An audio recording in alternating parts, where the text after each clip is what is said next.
Slugs are the biggest killjoy in the vegetable garden, so here are 5 things that actually help. This simple wooden board has helped me so much to combat my slug problems because, as you might know, slugs only come out in the evenings or when it's really rainy. When it's sunny though, or in the daytime, they usually try to hide somewhere. This is where this guy comes in, because if you just lay it in your bed, a lot of slugs will gather underneath it in the daytime. So you can just walk by, turn it, and just pick up all the slugs at once and bring them somewhere they cannot harm anybody. But because there are so many other places that they could be hiding, I come out every evening with a flashlight and just pick all the slugs I can find in my garden, because the evenings are when the slugs become more active and the chances of you seeing them are much bigger than at daytime. I wouldn't know what I would do without the next one, because for me it's just like the best solution of them all. Let me show you. These are slug rings. They protect your plants individually. They are like little fence that the slugs cannot climb, and we have them in metal and in plastic,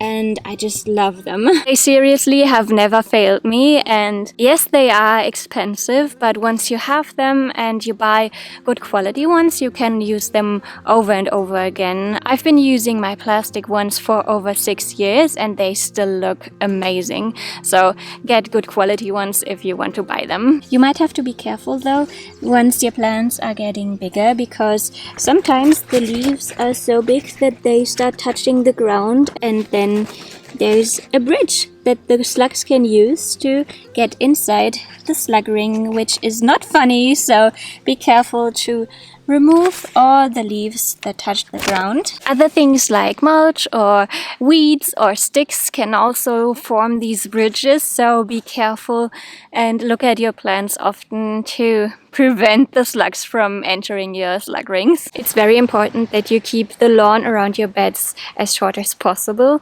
because if the grass is longer, it's like a paradise for slugs and they spawn in endless amounts. This is why I mow the lawn around the beds a little more often than the rest of the garden.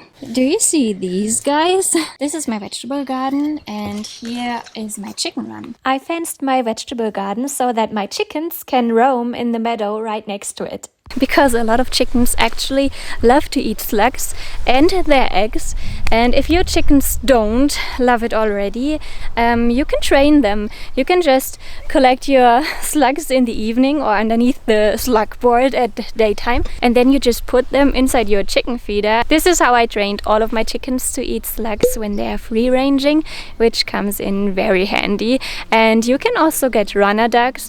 They love slugs even more, and both chickens or ducks lay eggs. You just have to be careful to fence your garden properly, because you don't want them in your garden beds, at least not while you are growing plants. Let me show you why. My chickens sneaked into the vegetable garden a couple days ago, and this is what they did to my plants. It's horrible. So please check your fences. You might have heard about household remedies that might protect your plants from slugs, like eggshells or coffee grounds like copper or sheep's wool.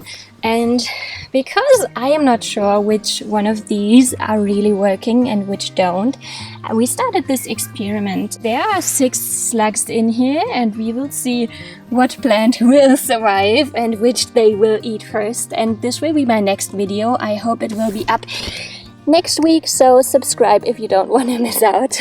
And since we are talking about the little animals that kill our joy in the garden, have you ever had fungus gnats? Because if you have, you can just watch the video over here where I will show you all the steps you need to take to get rid of them, and then just go outside and make the world a little greener. Bye. See you. Mwah.